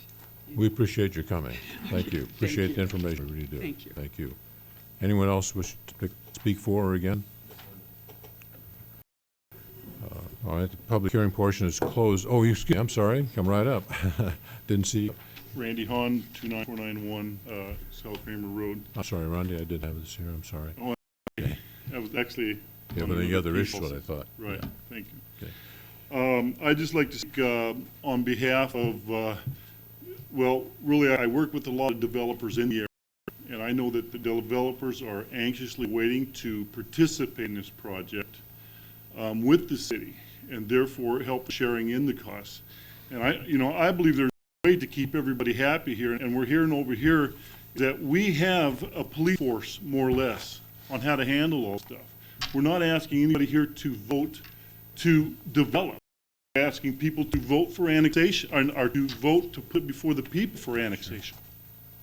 And that's all we're doing is, and as one lady started to express, I'm sure there's other people out there, we would like to have the vote of what goes on here, because most of the issues here are public issues.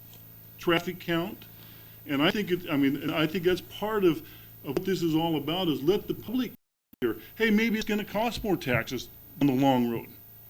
And maybe the public's willing to say, hey, we're willing for these improvements to pay a little bit more. But if we don't allow the public to vote, if we sit up here and have an agenda, and we say, well, we don't want to put it before the people, we're basically taking that vote away from the people for right now.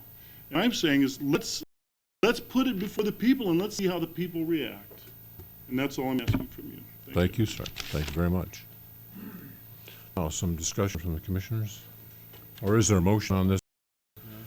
Yes, hearing is closed. Could I have a motion on this, and then we'll discuss it? Can I Yeah, go ahead. ask a question prior to a motion? Marnie, I'm still looking for a way. I'm concerned about not having SDCs that really reflect current conditions. On the other hand, I believe that this needs to be referred to the voters, and I'd like to see it referred in May so this developer knows one way or the other whether he's potentially got a deal or not. So with those two concerns in mind, could this issue be referred in May, but the actual annexation delayed?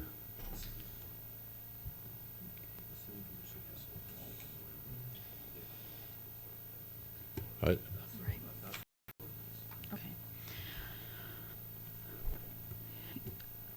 The voters So would, the voters approve it, the voters would approve or disapprove a and you for an delay. annexation to occur, say, January 1.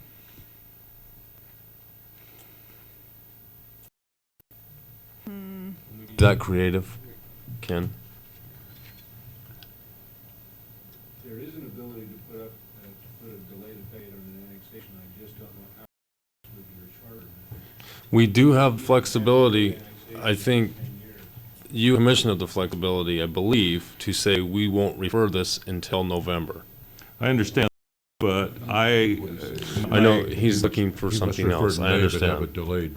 And I don't have the answer to that.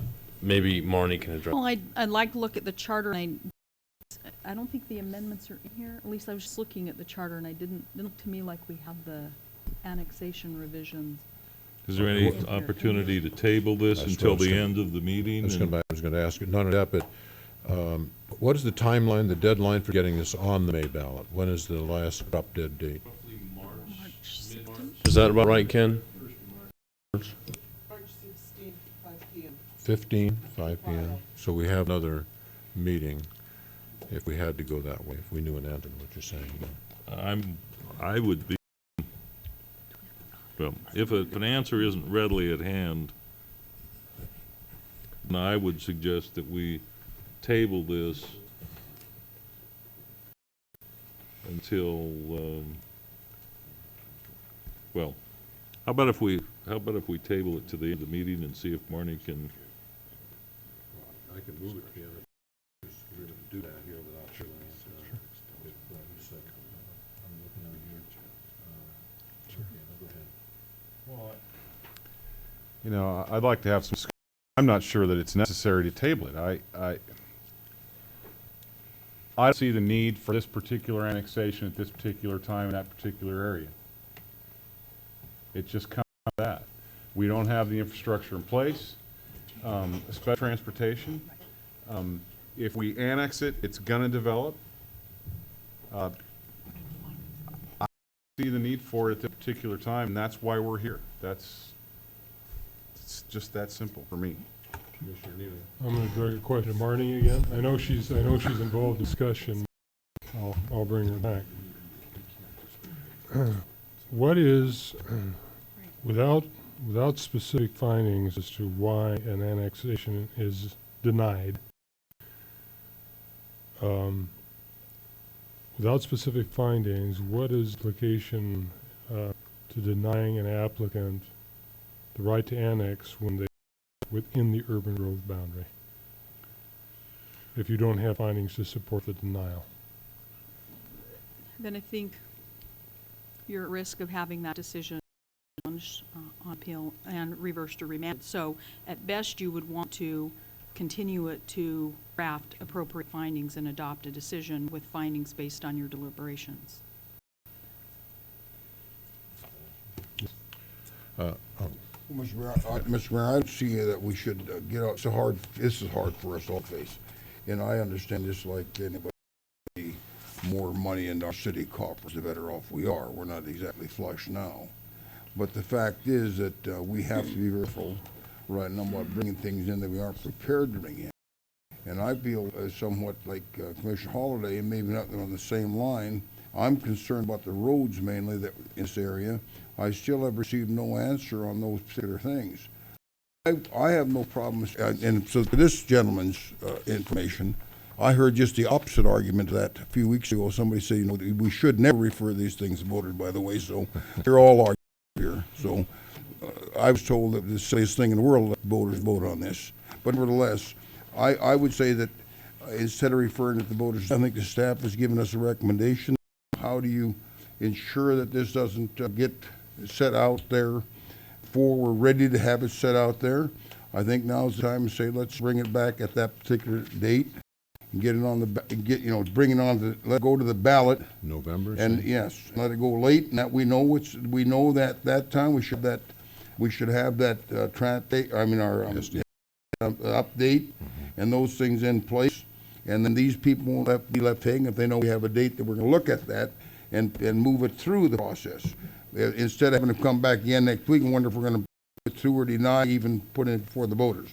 So I stick in favor that let's go and get off dead center, set it out to that date, say let's move it on at that date, or you could make the motion, move it out, and have the vote on that date. Sure. So I'm not in favor of voting on it early because I have no guarantees, and some of which I took from one of the gentlemen that were here before. Gentlemen, there's no guarantee that development wouldn't be requested and brought in, and probably is not an answer to solve the problem. It probably wouldn't happen. So I say let's do it now. Let's just move out that far. I have a question. First of all, maybe Bob can answer. On the corner on Cord on the other side away from us, there's a blacktop strip there that seems to substitute for a sidewalk. What is that? Mr. Mayor, that's a very good question. During the process of moving McCord Heights, which is the new subdivision being put in right now, homes are being built on the corner of McCord and Central Point. If you may not be aware of it, but one of the desires is to make the intersection of McCord and Partlow a single intersection in the future. Oh, to line up instead of crossing, making that a little Is to short put an turn. S-curve in there through the existing area immediately on that corner. And therefore, in light of, we allowed the developer to put in an asphalt sidewalk, knowing full well that we expect eventually to have to realign that entire intersection. Eventually being, Well, we have to look at the CI, it'll be part of the TSP process to determine timing and need. okay. This development perhaps would be a key thing that would perhaps cause that. Okay, thank you for that. And Brian, in the matter of the county, Brian, the matter of the county and the money that they say they will pay someday, suppose this was not annexed, and we received the money from the county for the overlay, but they didn't do it. We just got the money. Then it is annexed, and the building takes place, and the developer does the half-street improvement. The money we receive from the county will be used where? Yes, Anywhere? we actually have a fund, and our finance director's in the audience tonight, so he can keep me honest. We have a fund called Roads Annexed or something of that nature, and he's nodding his head, I know I'm right. It goes into that general pool, and then we decide, typically we like to time it with our capital improvement and transportation system plan to where if we're going to expend funds from, we use it for those roads that need to be upgraded. Not particularly that particular road, but any road. It could that be needs any it. road that we annex. It doesn't have to be a So the road. advantage to the city financially in this case would be to wait until we get the money for the road before we let the developer do his half-street, because he would be taking care of the half-street, he wouldn't have to spend money there. Does that make sense now? It makes sense. I mean, If we annex the road, then it becomes ours, and then we get the money. yeah, Correct. okay. So there is an advantage to not doing the annexation and get the money from the county. Well, we wouldn't get the money from the county to annex the road. Yeah, excuse me, I mean, yes, we'd have to take the road ourselves, get the money, and then have the developer. The way the urban growth management agreement is supposed to work is, once we in, they are supposed to turn over money. We can't take the road before the annex, or the, No. Well, we cannot annex the road itself. We can, because we've can. done that. We've taken can. Leland Road and the rest of it. the particular thing you're talking about is upon annexation, the road comes into Well, us I per know. our agreement with Clackamas But County. we could take it tomorrow if they were going to pay us the money. We could take, I'm sure that they would love for us to have their road. yeah. But assuming they had money, then we would Us. have the money in hand, Right. and then the developer's the half-street improvement. And then we could finish the rest with that fund. Take Is that that what you're money thinking? somewhere else and use it. Sure. Okay, all right. I'm sorry, I'm getting there. I No, no, apologize. I wasn't very clear. I'm sorry about that. I can do a motion, we can still continue with Well, before you do that. discussion, right? Okay, yeah, one more thing. I do want to, since you brought it up, the matter of money and tax money is going to come in. One of the problems I'm wrestling with, and I think Mr. Alec and others, and I know Mr. Holliday is wrestling with, is there's a lot of information. And I got this yesterday, and I gave it to the commissioners, a chance to read it, so I have an unfair advantage here to them. But there's a lot of documentation to show even if when you exclude SDCs and you exclude the impacts that might be collected through SDCs and annex the property and build on it, that the revenue that comes in still doesn't do the job. Because we're falling behind, even though you develop it, even though you bring all those monies in, we don't catch up. And that's an argument being made by a number of economists. One of them, this happens to be from Eugene, and it's a study about Eugene, and it's quite comprehensive. So that's where I'm arguing, or where I'm wrestling with this idea, is every time we take another one, it appears that we lose a lot of money for every house that's built. So the point that was made, how can we do this in order, as Commissioner Neely said, how can we do it in an orderly way to make sure they're not losing our budget on these things? Well, brief.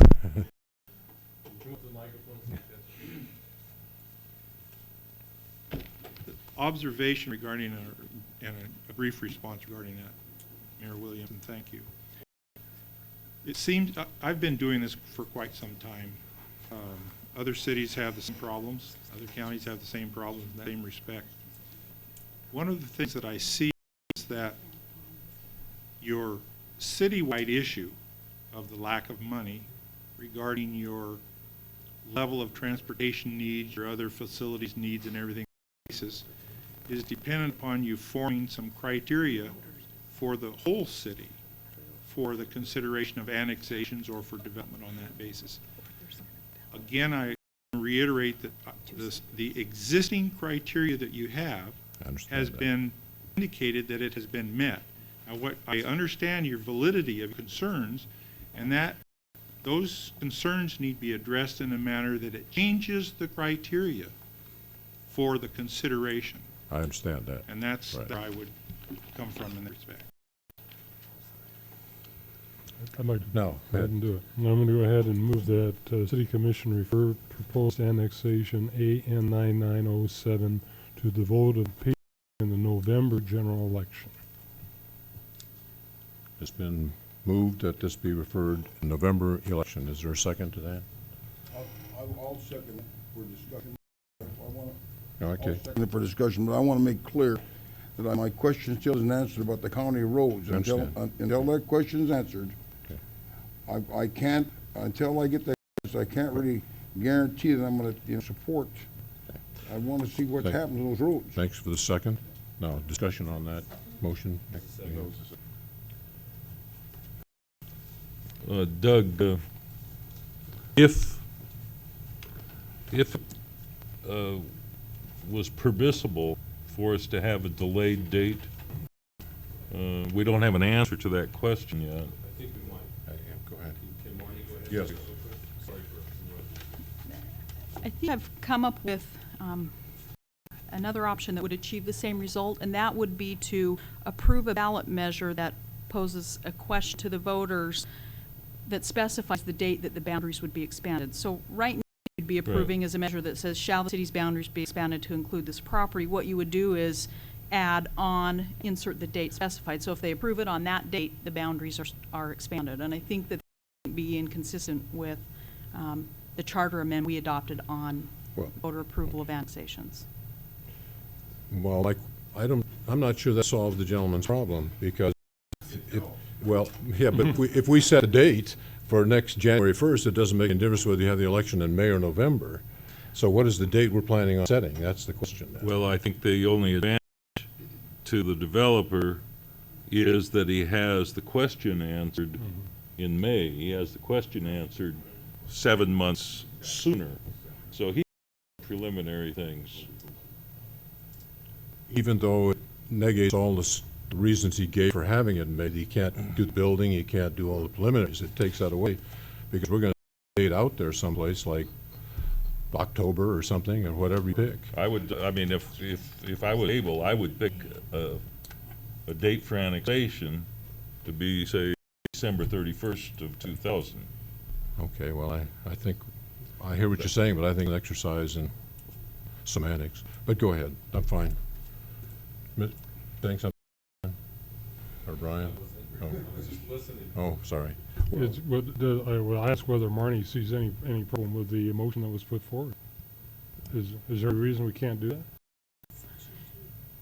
You'd have to amend.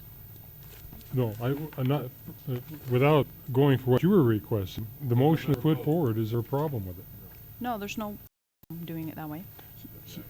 I know what Jack's concern was, but I'm trying to gain the broadest possible support from the commission. I'm not sure it's going to pass, of course, but We just want to insert the correct dates on what election you'd be referring this to and when Yeah. that had to be prepared right. in the The ordinance. November general election, you can substitute what that is, but I think that would be the one. It addresses, I think, all the concerns of whether we could get our SDCs in place by that point. Okay, any further discussion? The motion is for November ballot, seconded. Well, No. Mr. Mayor, let me lastly say, I don't oppose, future development. And I second it for purpose of discussion, to understand that. I want to say that, again, that my questions aren't answered. I have not had my questions answered about the city's involvement in the road situation. And until I find out how can we force this, how can we force the county to be involved, I'm really not happy with doing what this is. Oh, so maybe they're going to answer them now then? No, Commissioner Alec, I understand your concern, and I think this is an issue that needs to be referred to executive session. I think it's more broad than this actual annexation proposal. It goes to a larger issue that we need to deal with at the city level. It may not be, at this time, an issue that we can discuss regarding this proposed annexation. Okay. Commissioner Holliday?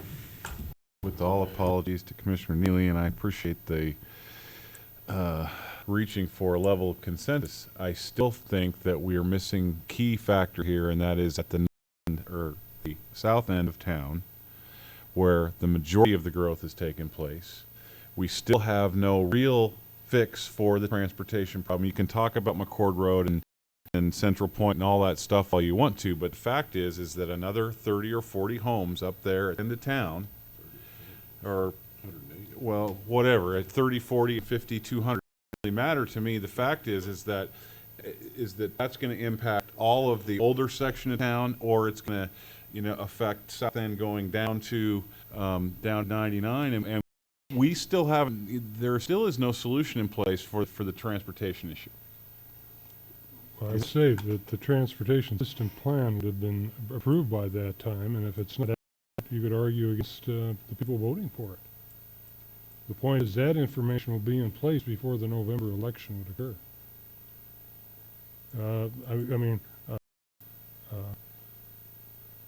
Mrs. Krashower brought forward to us that June would be the date at which the TSP would be coming forward to us.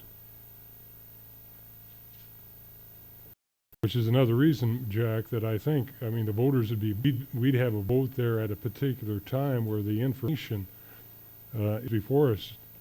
Can we do it based on the transportation system plan or not? And the voters can make their decision based on that. I'll call for the question. Question? Oh, wait a minute. Do we have to, we need to read on, we're just a straight vote? Yeah, this is not. Okay. All right. Go ahead. Commissioner Neely? Aye. Commissioner Ellis? No. Commissioner Lynch? Aye. Holliday?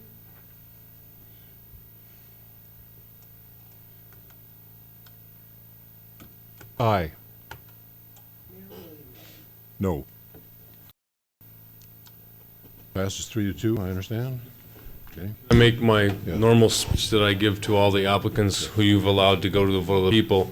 We will, to our charter, require a deposit, and I will be calling the applicant's representative to set that up, so we can He doesn't have to pay it soon, though. No.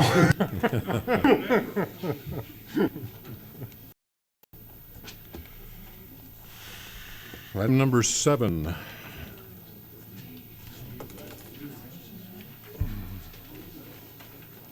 Can we have a Moment to stretch, yeah, please do. We'll allow the audience to Can move we, who wish. can I? We'll take 30, we'll take 60 seconds out here for a second. They just want to stretch their legs here a second. This was an ordinance, not just a discussion item, so we need to follow the proper procedure for adopting. That's what I thought. ordinance. So I apologize for that. It's referred in one place as discussion action, but yet it is an ordinance. Just to read it in first and second. But we've already done, you already, is it reading? I understand. At your last meeting? That is yours. I know, we understand. Sir. Yeah. Not all blood. I know.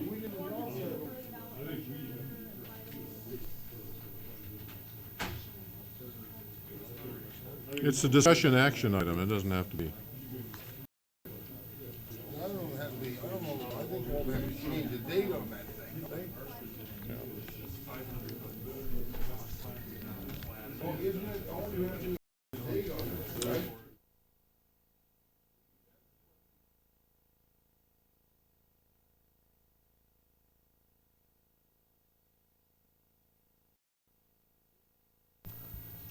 In your reading, does the November election have to be specified? I think it's a good point. This would refer the measure to the legal vote for the November general election as opposed to May election.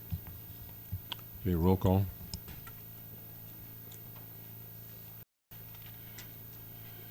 clarification, Mayor?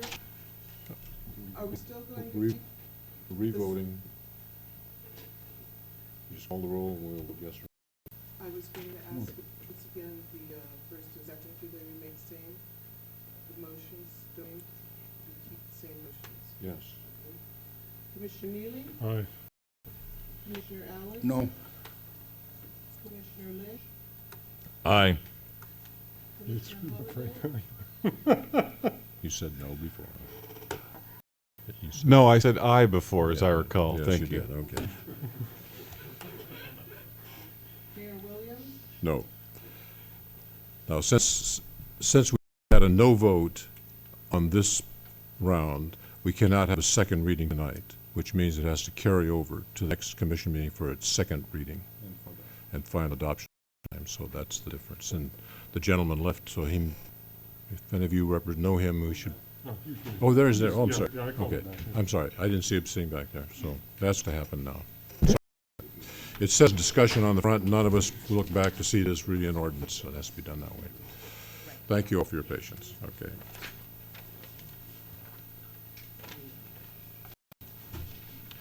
Well, we won't out at 9 o'clock today, but go on as quickly as we can. We'll be very quick, Mayor. Mayor, members of the commission, you have agenda item number 7, which is the transfer of appropriation fiscal year 99-2000, proposed resolution 00-02. Dave Wimmer, our finance director, answer any questions that the commission may have about the appropriation transfers. Seems pretty clear to me, as dumb as I am about such things. But go ahead, no, stay there, Dave. Stay there. The others have questions. Any questions for? Here's one.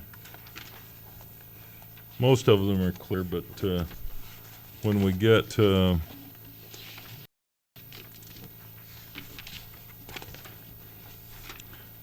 adjustments on the last 3 pages,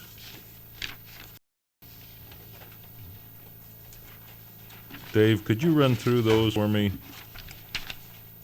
See page 1 of 4. It's this. I think he's looking at these two opposites here. Mayor Lynch is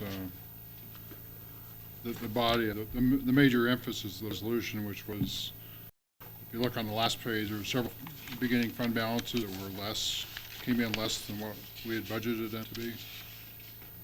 And two of the biggest ones are because of construction.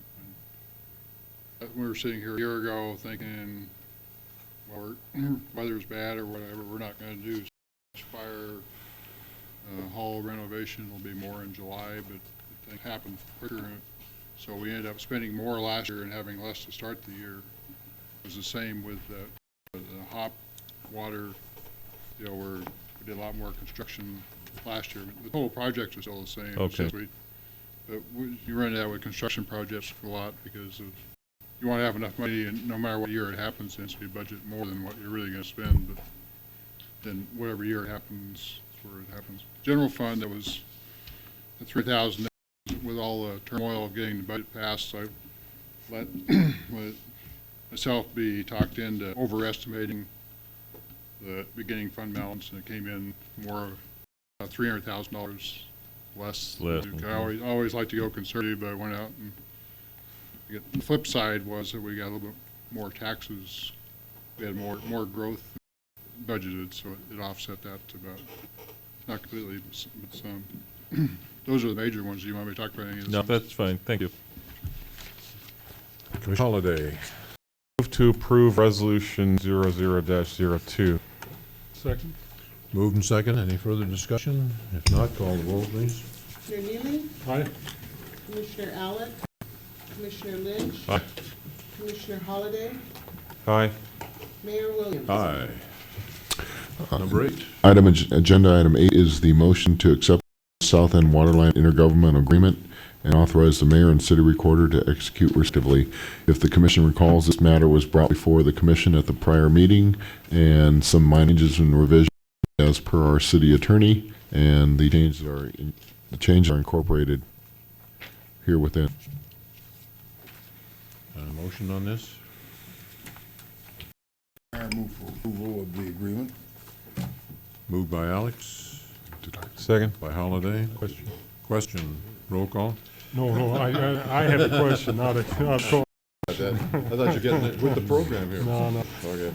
I presume it had been addressed. I raised the question, and this is on page 5, number 5.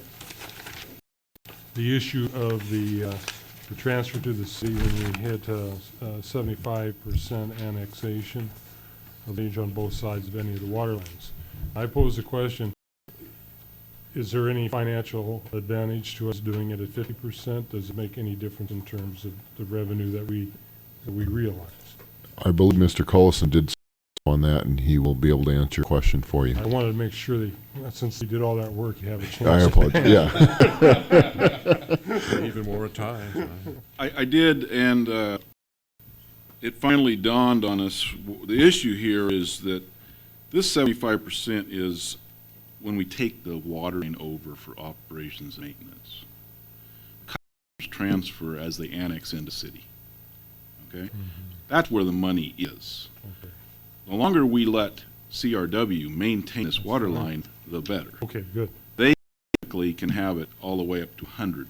We have all agreed that 75% was a reasonable figure since we are getting the customers and so forth.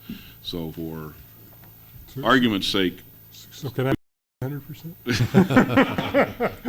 About 98%.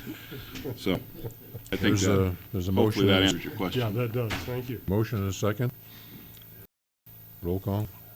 Commissioner Neely, Aye. Commissioner Allen, Aye. Commissioner Lynch, Aye. Commissioner Holliday, Aye. Mayor Williams. Aye. Number 9, consent agenda only has one item on it, so restrictive covenant, non-remonstrance, okay? Move to approve the consent agenda. Roll call. Commissioner Neely, Aye. Commissioner Allen. Aye. Commissioner Lynch, Aye. Commissioner Holliday, Aye. Mayor Williams. Aye. Any further business? Executive session. Oh, executive session. Read me the numbers, yeah, please. Oregon City Commission will now meet in executive session for the purpose of discussing a real estate transaction. It's being held pursuant to ORS 192-661E. Representatives of the news media and designated staff shall be allowed to attend the executive session, but all other members will have to leave the room now. Sorry, we're going to throw you up.